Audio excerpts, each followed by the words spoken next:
Hello,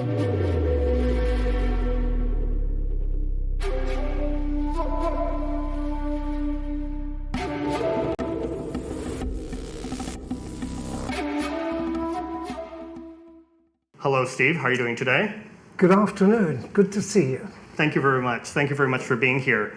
So you were just this morning giving a talk at Mel. You have given several such talks throughout your career. Your career is as an illustrator primarily. Is that correct? That's correct. Mainly an illustrator, not a photographer. An illustrator of Mayan ruins, mainly. Both here in Mexico and throughout Central America. Especially in Belize, right? You've traveled extensively in Belize. For a long time, traveling has been a fascination. Belize has got some interesting ruins, as Guatemala, but in the last few years, I found so many new ruins in Mexico, especially along the coast, which is what the talk was about this morning. But yeah, I've been drawing them for 30 years or so. Yeah, I mean, one thing that I always find amazing is people think, oh, well, in the Yucatan, there's what, like 10 or 20 archaeological sites? I myself alone have visited, well, in Yucatan and Central America, about 200 different Mesoamerican sites. So it's really important, and I think illustrative, pardon the pun, to really communicate to people how much there really is out there, right? It's not just Uxmal, Tulum, and Tikal. I agree. There are thousands and thousands of ruins. I sometimes don't like to use the word ruins, but rather remnants of a past Maya culture, which I think is something that attracted me many years ago to come and visit. And when I first arrived here, I said, I've got to draw this. I have to illustrate these ruins. And that's really what propelled me. I saw some magnificent places that I was allowed in to see before they opened up the larger ruins. Remains, should I say. Right. But if you go to the website, you'll see all the drawings of places that people had never heard of, places you have to go and find. Yes. The larger ruins are interesting, very important to see for people that are either visiting on a vacation or if they have some interest in the Maya culture. But I've had this amazing passion for visiting the ruins that are off the beaten track. Well, for myself, I mean, it's very easy to understand my fascination. I mean, my family has been in the tourism industry and involved in archaeology for 3 generations. But for you, coming from the UK, what was it that compelled you about Mesoamerica and the Maya kind of more specifically? I mean, the world's a very big place, right? Why here? Well, I'd already traveled in the Far East, so I had sketches made in India, and further beyond in Bali, I did some sketches. Ended up in Australia, realized that I wanted to do more traveling. So I traveled further back through southern India and Madurai and all, sketching along the way. I still have a few of those sketches. But after returning to England and finding that the climate didn't agree with me, I decided that I would travel further. I had met some people from the States, so I moved to California in a nutshell.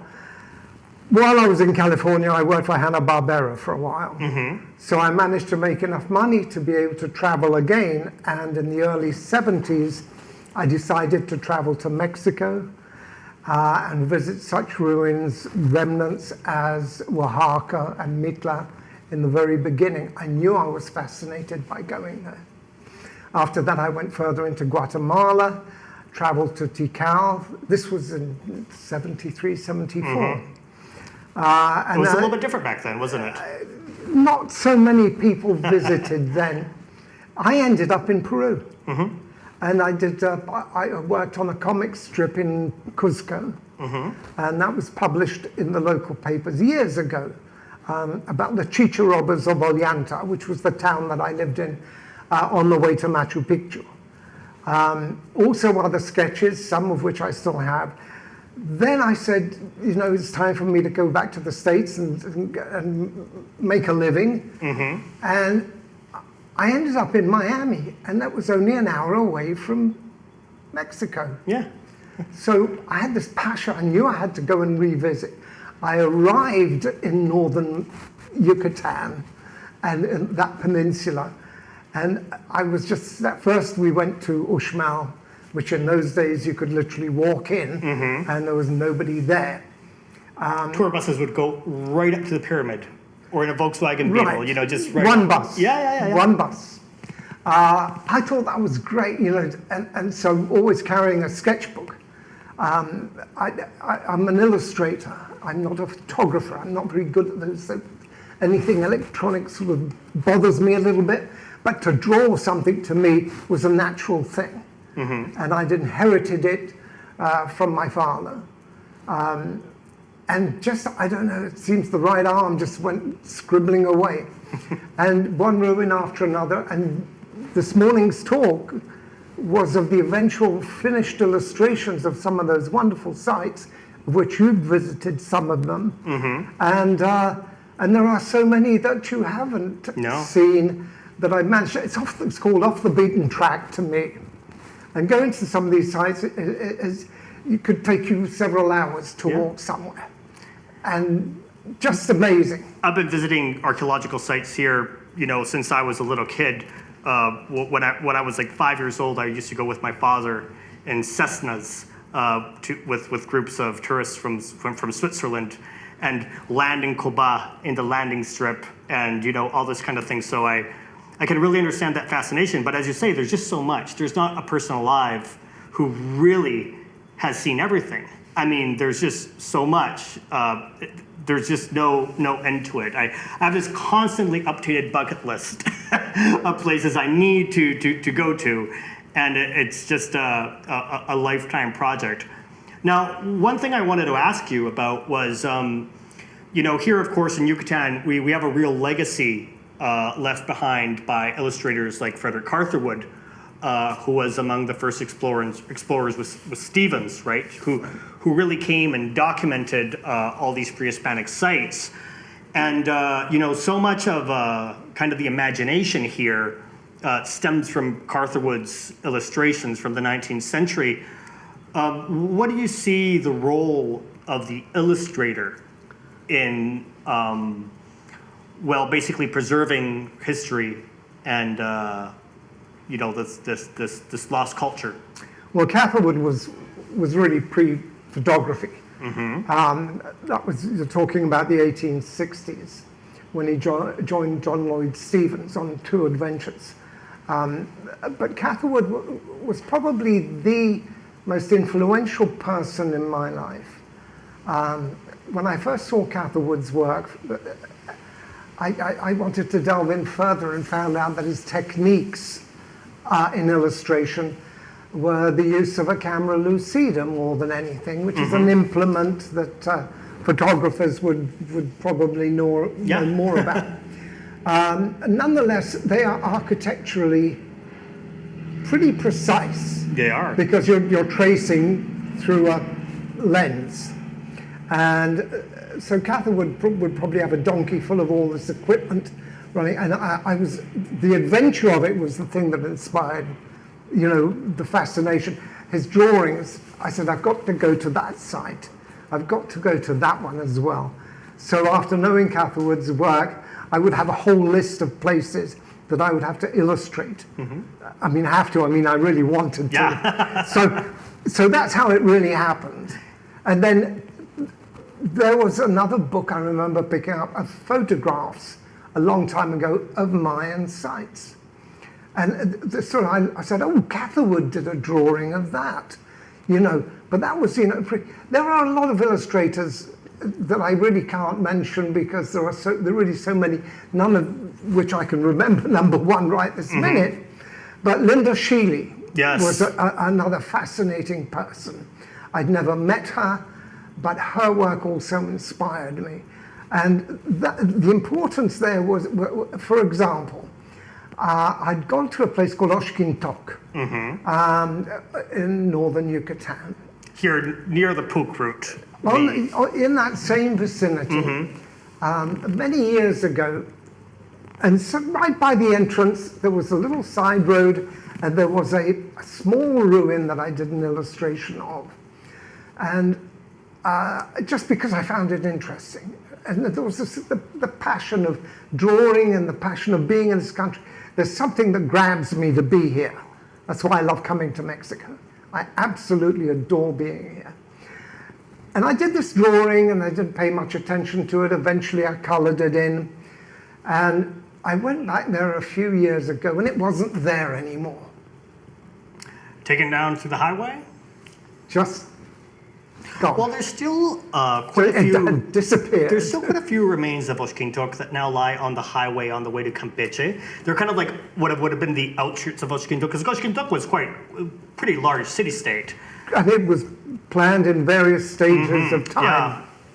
It's a site that goes through many generations of architecture.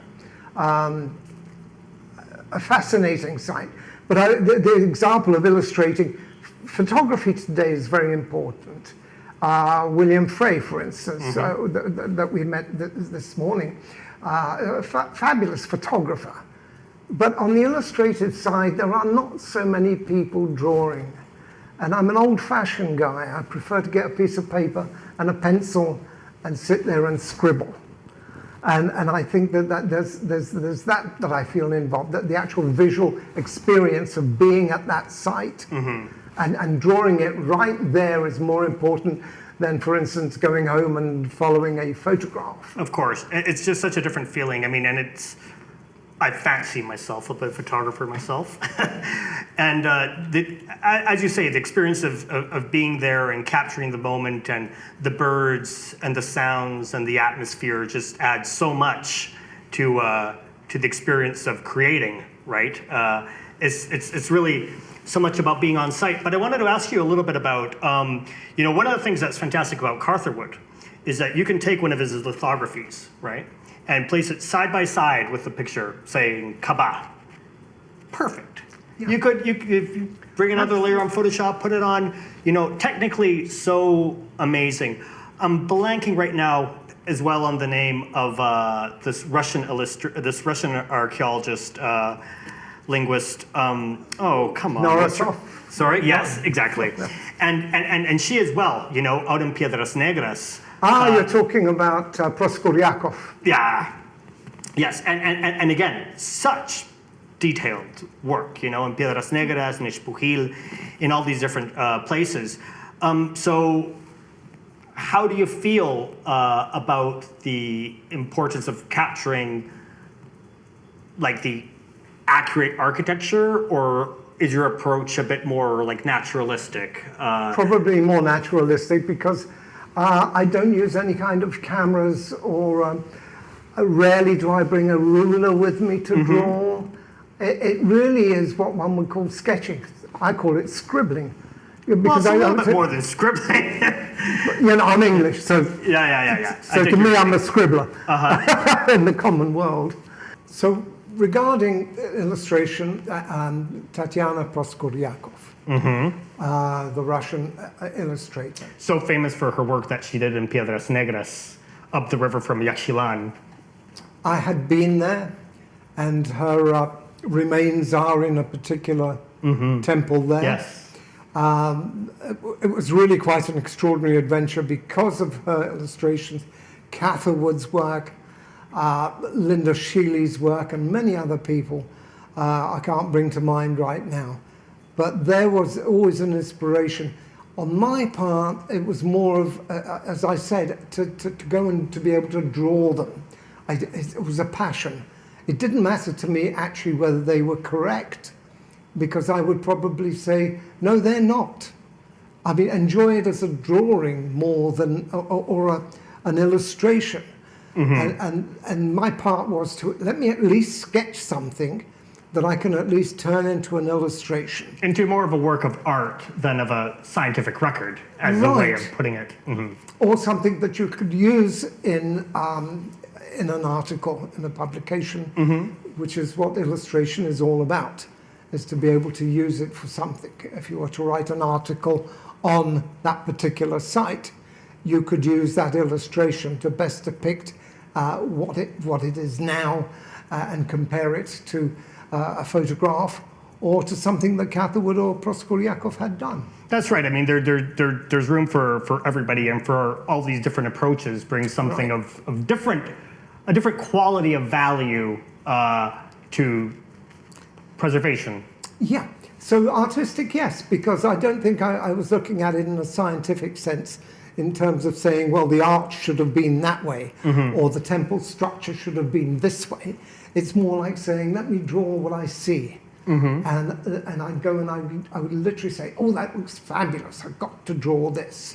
And that was the bottom line. One of the things about Catherwood that I've always found so fascinating is the way that he really incorporated people as well into his work. There's a very famous lithography in Balancanche, with the big staircase descending through the cenote and the workers, and it's a scene that really. But it's a panoramic shot. It's ridiculous. You'd almost wonder what sort of a lens was he looking through to capture the actual stairway. Exactly. Another one, of course, of Catherwood's works is the arch at Labna. Very famous as well. With the people in front, more in a close-up form. Yeah. Interesting thing is everyone's... Rain god masks in profile, everything just so beautifully framed. And the mask at... what is it? Izamal, I believe it's at Izamal. Anyway, the thing with Catherwood is that they're very precise. I've always, like several of my compatriots, have wondered what was Catherwood looking like, and it's been a great debate whether or not he's included in one of the illustrations where he's measuring a temple, but in fact everybody's beginning to say that it isn't. It's actually the doctor who was actually holding the tape. So nobody really knows. The doctor was very important because he was treating them for malaria, basically constantly. That was the problem then, and not so much today. But fascinating. I mean, his work is just out of this world. Really inspiring, absolutely. Now, this might be a little bit of a silly question, but do you see any kind of overlap as your career as an illustrator, mostly background illustrator, for animation like Hanna-Barbera and stuff like that, and other work you have done? For example, you worked in production for the Hobbit films as well, and your approach to capturing Mayan sites, because, I mean, when I found out that you were an animator at Hanna-Barbera, and I saw some of your illustrations, I don't know what it was, but there was something that kind of clicked in me. I said, wait, that kind of makes sense. It does.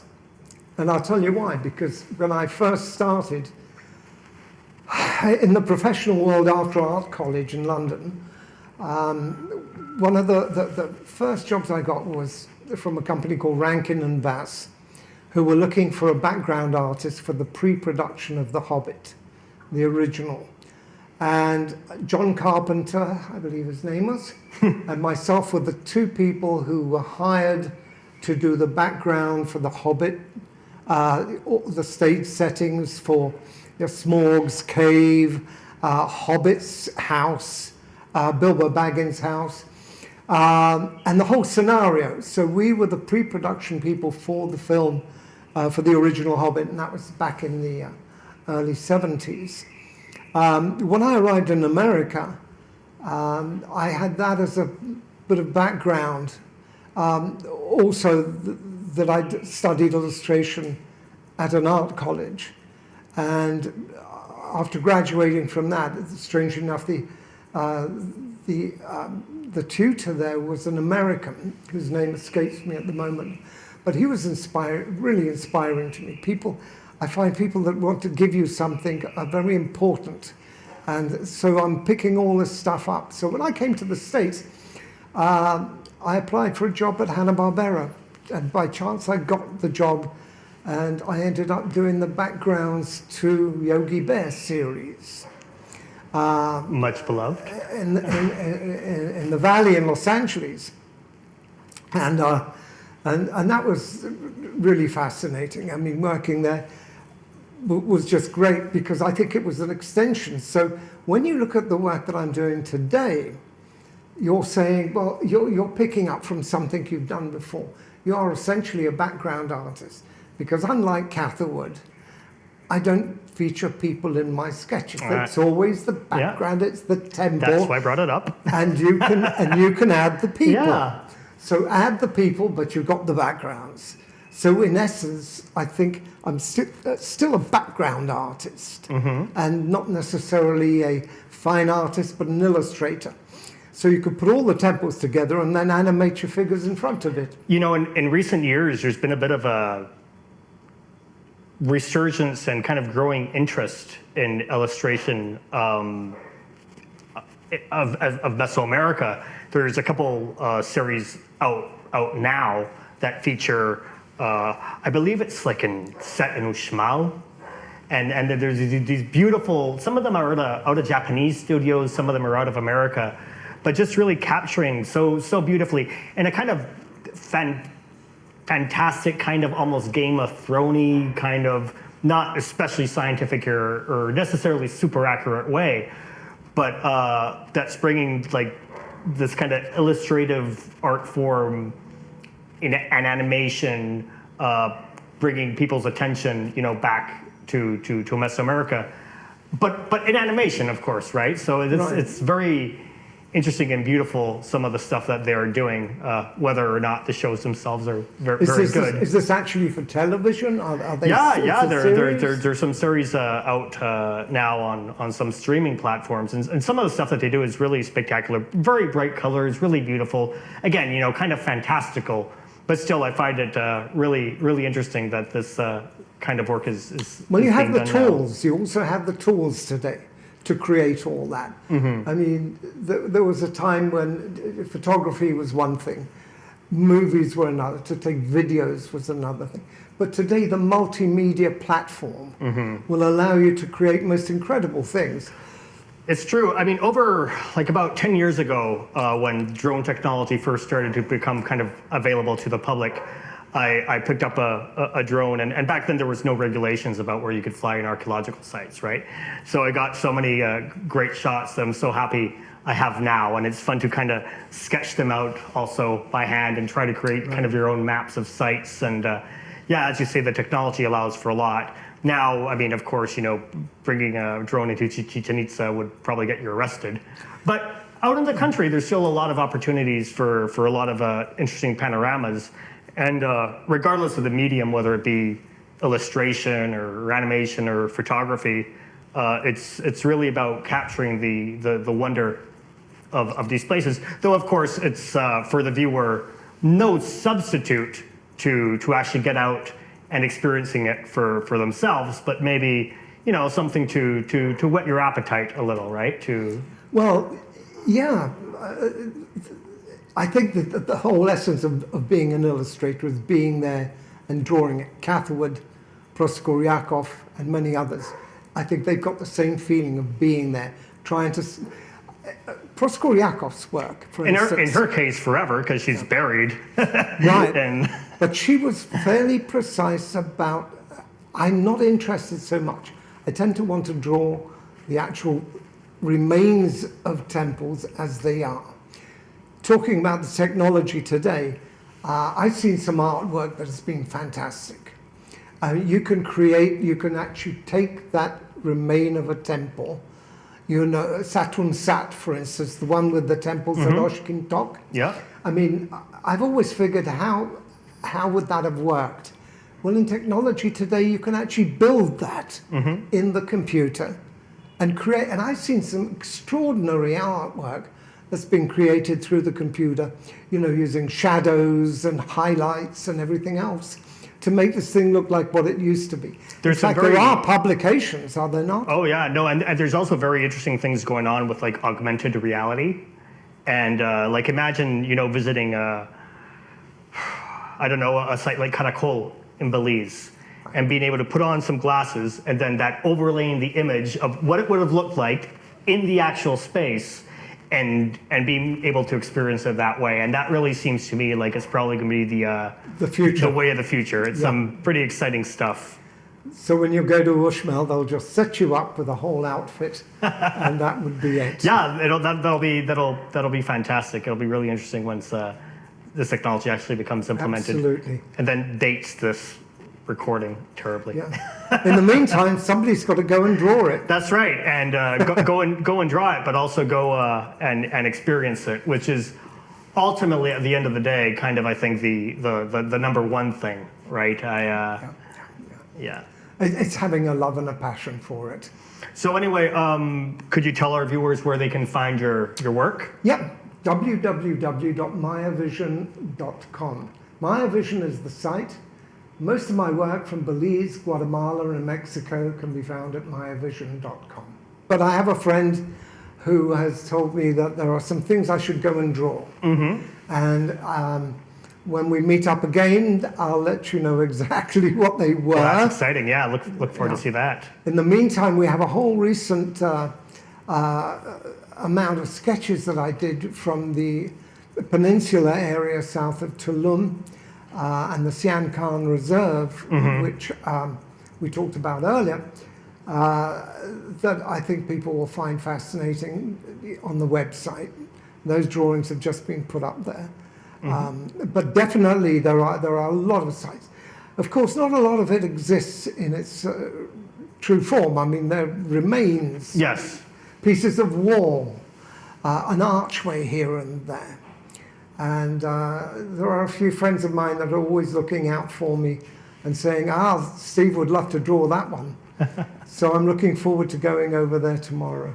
Well, that's fantastic. Well, thank you so much for your time. It's been a real pleasure to have you here. And thank you for having me. And maybe next time you're in the area, we can do this again and talk about your more recent adventures. Absolutely. And I'll bring a few examples so we can actually share them with everybody. Great.